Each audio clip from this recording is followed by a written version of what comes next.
Join us forever. And join our times talking about nothing and horrible things, like Jonathan starting a new charity for diabetes. For horrible people. Sometimes you say diabetes, it just cracks me up. Do you know that commercial with the old guy, the actor, and he's got the glasses on a horse, and he's talking, he's like, diabetes. I wish I knew his name. I'm Wilford Brimley, and I've had diabetes for about 20 years. Well, you said it. No, of course not. Now I can't get that out of my head. It's going to be diabetes. I can't believe you've never seen that. I don't watch that much TV. It's an old one. It's like one of those things you get to see at your grandparents' house, you know? I don't have grandparents. Mine are all dead. Well, there you go. Speaking about things that are dead, if you bought any shares in the rally offering of the Gibson guitars, you are out of money, most likely. I see what you did. That was a great transition. Right in the way we planned it. I'm a professional. Wow, I've been doing this for ages. I'm just in a happy mood today. Diabetes. Sports coat. Got my fancy shirt on. I had to walk through a construction crew earlier just to change out of my sweat jacket. To put on my grown-up clothes. That's true. I'm going to work. I got to be professional. Put on my sports jacket, my T-shirt. Anyway, so a few months back, I think it was last year at some point. Yeah. Gibson did pair with this group called Rally, and so this. Before I get into it, there's a great video on YouTube right now. The channel is KDH. He did an awesome sort of recap. I don't want to recap everything because I think you should just actually go to his video. We're going to have it linked in the description below. It's wonderful to sort of see what's happened now with it. We'll do a basic one and sort of our 2 cents on it. But the basic short thing of the thing is we did a video before, a few months back, right when this happened.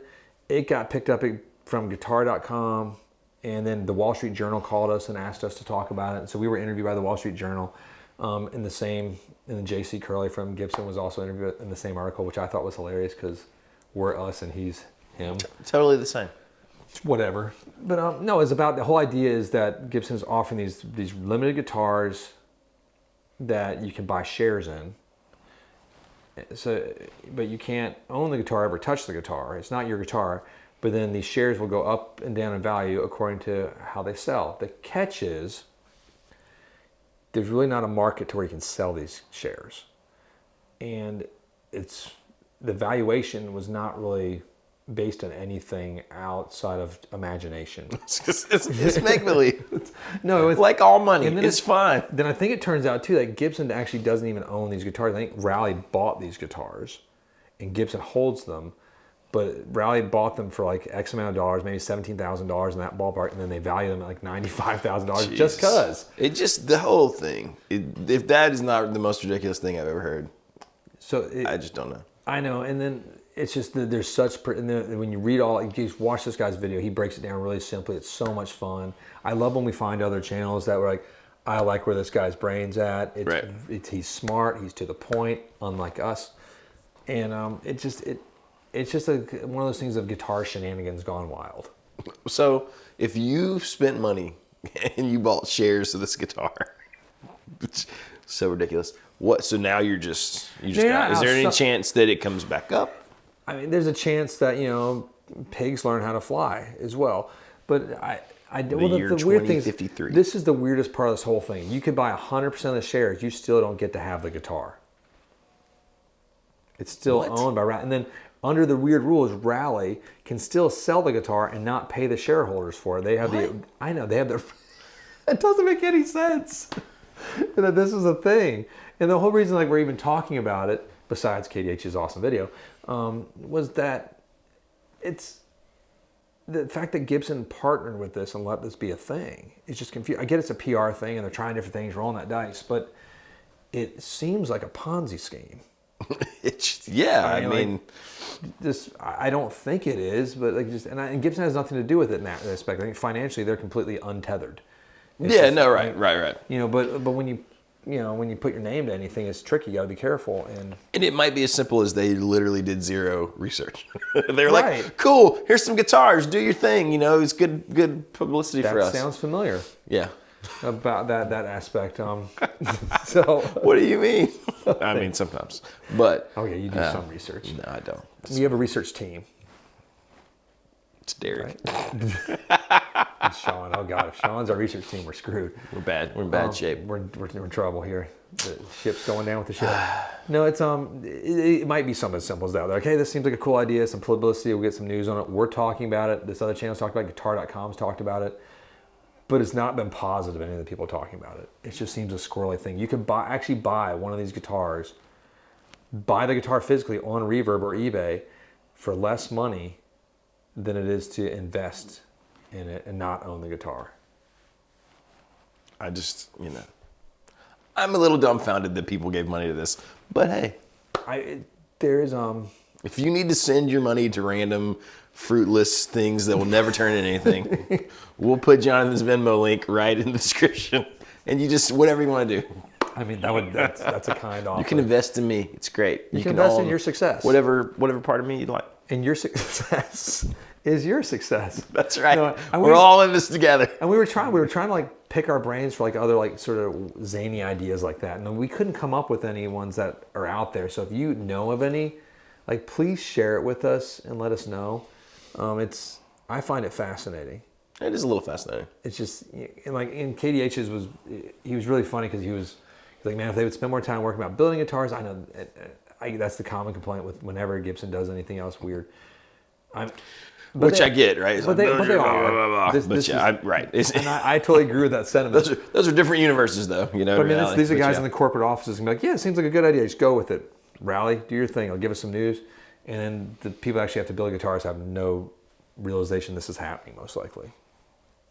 Yeah, I'm sure their focus is not split between the Rally investment and, okay, did I wire this correctly? Or, no, there's like 95% chance like the guy, your Sweetwater sales rep that's calling you to like see how you like your set of strings, did not know that there was a sort of corporate sellout of their company to another private equity firm. Or he heard it vaguely. He's like, it's in the background somewhere in his mind. It's like, it doesn't affect most of the people that work there. It's And so far, it seems like that really hasn't affected Sweetwater. Yeah. I think they're still doing a bang out job. I think they are too. I mean, we were worried a little bit about my relationships with my rep has not changed drastically. Mine neither. I still get calls about if I like my picks. It's true.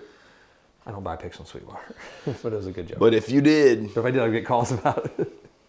No, it's could you think of any more shenanigans that's this sort of squirrely? No. I mean, no. And we live in a ludicrous world anywhere where like we've talked about prices. We beat it to dead hearse. Diabetes. I was like, how do you say it? I can't even. Hearse diabetes. Hearse diabetes. That's a Diabetes problem first. ravaging the nation. The nation and its horses. Hearses. God. I mean, like the only thing I can think of that might even be in the same universe is like, I've heard stories of there was a subscription brand that like, people were getting subscription strings and after a while they just weren't, but they were still getting charged. They couldn't cancel it. Some people ordered pedals. They never got them. So or like that, like maybe there's a builder who gets in over their head, takes a bunch of money, a bunch of orders, and then you never get a guitar. Like you paid for this guitar that you never got to touch your own. Or no, That seems the I'll even say, same. well, my pride and joy Fender, the Fender Custom Shop came out with a line of Hot Wheels collection for the and I thought they were off the rockers. I'll say it on record. I was like, this is insane. It doesn't make any sense to me. I've talked to some of the builders before. I'm like, this just seems wacky. I don't get it. We didn't get any of the guitars. It's because it's a bidding sort of drawing random thing. And so I got a call yesterday. There was young one said, I heard Casino Guitars has a list of who got these guitars. I'm like, I did, but the list has gone away. It was on our online portal, and the portal's disappeared. I don't have it in memory. So can you find out? I want to get them. I'm like, well, which one? She's like, I want all of them. I'm like, excuse me? And she's like, I want all of them. So I've reached out to the Custom Shop. I'm trying to help her. It doesn't help us at all. But I think it's awesome that there's this one person that wants every Hot Wheels Fender Custom Shop guitar. And these things are $14,000 to $16,000. I was going to say, some of them are, yeah. So she's looking at spending, $500,000. Good Lord. Did she tell you why? She's a Hot Wheels collector. She's just a Hot Wheels collector. Hot Wheels, and like. Does she play guitar at all? I didn't even ask that. I think she's a Hot Wheels collector, and so because I thought Fender had lost their mind for a little bit. And then I was like, oh. Then I realized Fender's not Fender. It's a bunch of dudes that get in the room like, hey, dude, Hot Wheels would be cool, or like that's probably what happens. Or like, hey, who likes Star Wars? Star Wars guitars. We would probably be more okay with or that. Star Trek. Next Captain up, Picard is the shit. Lego. Well, I mean, when I saw the Hot Wheels, I thought Barbie guitars was next, kind of, and so like it's a little zany, but I mean, apparently there's buyers out there that are like, I have to have all of them. So I mean, I Bravo see to you, that. Fender people. That makes sense to me as like one-off things. Like, oh, we built a Hot Wheels, master built thing. It's $20,000. Okay, cool. But like the whole, like that's the theme of our whole custom shop event. I don't know about that. Well, let's say like going back to Rally and Yeah. like now I could see this maybe. Let's say Yuri at Fender Custom Shop built one of his like $250,000, like Diamond encrusted. What's that the Fabergé egg thing? Yeah, that he yeah, did? yeah. Like That one was of cool. those. That'd be ridiculous, but cool. That type of thing in the display case, whatever. That's the type of thing that makes sense to have investors in, maybe. Okay. But just because it's so expensive. But part of owning a guitar is owning the guitar too, right? Like, Yeah, I think so. Because it sort of ceases to be the thing it's supposed to be if it's just in a glass case somewhere. Maybe like on Yuri's thing, it would make more sense to me if it was a private group and it's like, hey, we're all going on this $250,000 thing, and then one day we'll sell it and we'll all hopefully make some money. Like not having a weird third-party stock thing. Right, yeah, because I've doesn't had make people sense like to me. that want to do that with me. They're like, hey, let's split and buy this thing together. I'm like, well, Buy this Languedoc. I can just do that. Baxter's like, can I sleep naked with it? I was going to say an inappropriate joke about the construction of the guitar, but I'm not going to. Let your mind do the imagination work there. It's tricky when you start doing that because somebody might want to sell it, and then. But if you have a group of guys that knows that they're going to hold it, you're good to go. Yeah. You're good to go. Get your pals. 100%. Yeah, so I think that might about wrap it up. We just think it's crazy that this is a thing that we're talking about right now. Put us on the record as thinking it's crazy. And if you want to send Jonathan money, his Venmo's something. It's fine. You Or- can. Feel free. Check out his MySpace page too. It's on It's fire. amazing. Weekly updates. That's all I have to say about this thing. I hope this is the last we have to talk about this ever. Check out that dude's channel. Again, it's KDH. There you go. And really cool video. And I like the way he speaks. Makes me happy. Bye, Johnny. Bye, everybody. Thanks for hanging out with us.